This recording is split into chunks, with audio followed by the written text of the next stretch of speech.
He's dangling off the side of a Christmas tree like a fuzzy green ornament that gains self-awareness. Arms flailing. Eyes wide. The star on top wobbling dangerously like it's reconsidering its life choices. And just when it looks like the whole tree, and Buddy with it, is about to topple forward, he actually smiles. Because to him, clinging for dear life halfway up a plastic spruce is just another Tuesday. But how on earth did a full-grown human, dressed like a sugar-powered Christmas sprite, end up living in the North Pole, acting like he belongs there? Well, to understand that, we need to travel back. Way back. Long before the tree-climbing incident, long before the maple syrup spaghetti experiments, long before Buddy attempted to hug a raccoon. This whole story started on one silent night, more chaotic than silent, inside an orphanage where a curious baby did what curious babies do. He escaped. Not intentionally, of course. Babies don't plan heists. But during a Christmas Eve visit from none other than the big man himself, little Buddy spotted something irresistible, a shiny, jingling, perfectly placed open bag of Santa's gifts. And before anyone could say, "Ho ho ho," the kid hopped right in like he was auditioning to be a present. Santa didn't notice. He was probably distracted by cookies, and the stowaway baby got a first-class ride straight to the North Pole.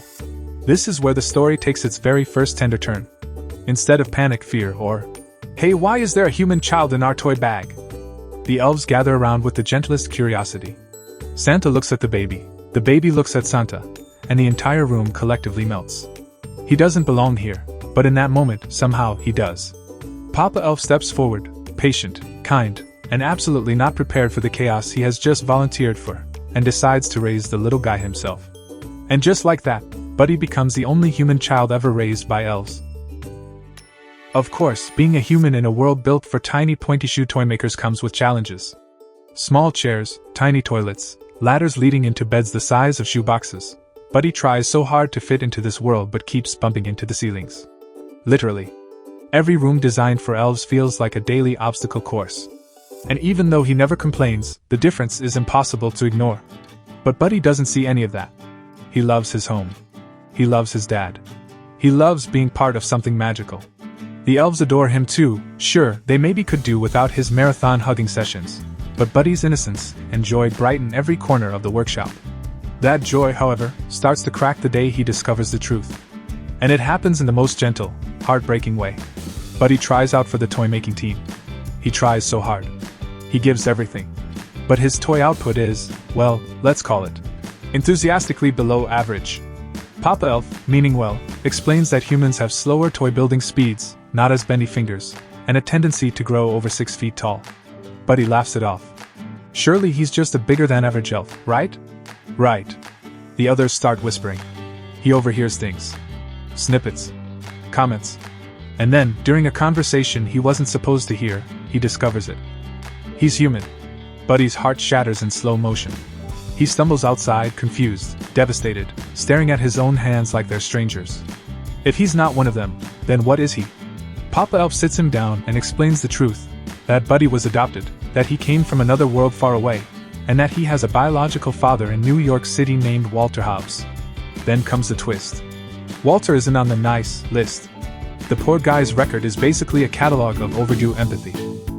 And just like that, Buddy decides the only logical thing a grown man raised by elves would do. He has to go to New York City. He has to find his dad. And he wants to do it with the same enthusiasm he uses for everything. Maximum Christmas joy, zero emotional breaks. He packs his things, his hat, his coat, his cheerful optimism, and a snow globe from Santa that shows the Empire State Building. Then, after emotional goodbyes and one long, tight, inevitably awkward Buddy-style hug, he begins his journey. The trip from the North Pole to New York is a cross-continental odyssey of innocence meeting the wilderness.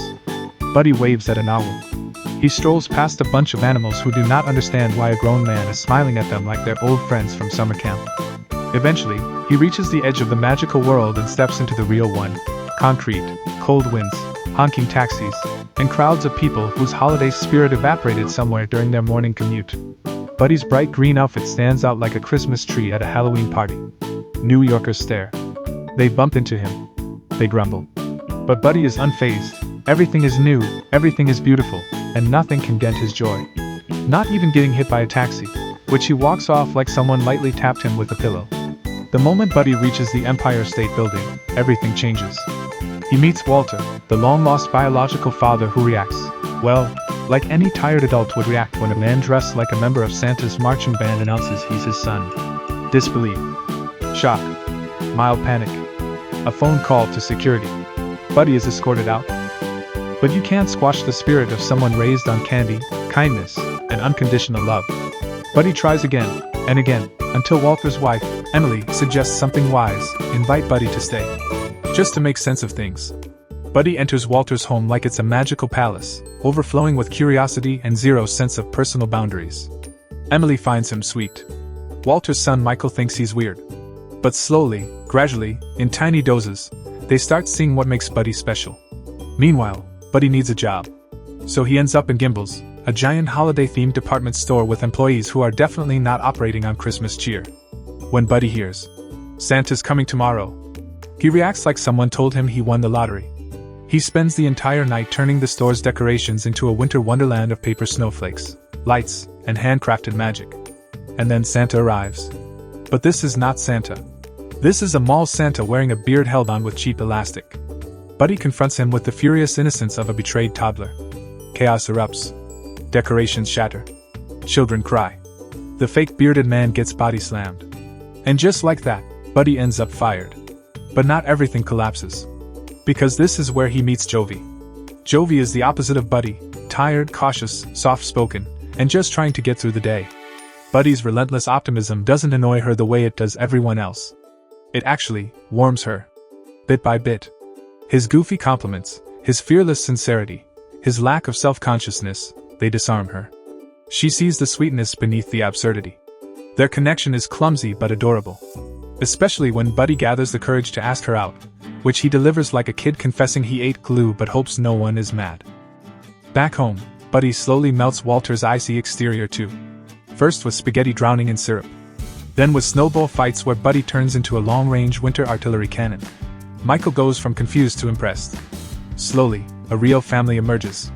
But things take a turn when Buddy accidentally causes chaos at Walter's workplace during an important meeting. Walter snaps. Hard. He tells Buddy something devastating, something that hits deeper than any insult. You're not part of this family. Buddy cracks. Something inside him folds in on itself.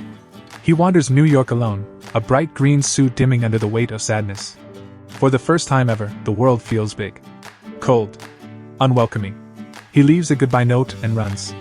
Walter, finally realizing what he's done, abandons a career-defining meeting and searches for him. Because somewhere between the syrup, the optimism, and the relentless hugging, Buddy became family. This is where the story spins into a full Christmas frenzy. Santa crash lands in Central Park, sleigh malfunction, and Buddy finds him. But with no Christmas cheer left in the city, the sleigh won't fly. Walter catches up, and for maybe the first time in his life, he puts someone else above everything. He apologizes. He chooses love. And they work together to help Santa escape. Jovi finds her courage too. She raises her voice, literally, leading crowds in singing to restore Christmas spirit. Slowly, as the city joins in, the sleigh rises. Lights shimmer. Magic returns. Buddy watches it all with the awe of a child, because at heart, he always will be one. The story ends with new beginnings. A family healed. A childlike man who finally belongs. A world made a little brighter by someone who never stopped believing. And even after the credits roll, Elf leaves a simple, warm question for all of us. Why do we stop believing in joy when we grow up? And what would happen if we let ourselves believe again? Until next time, guys. Peace out.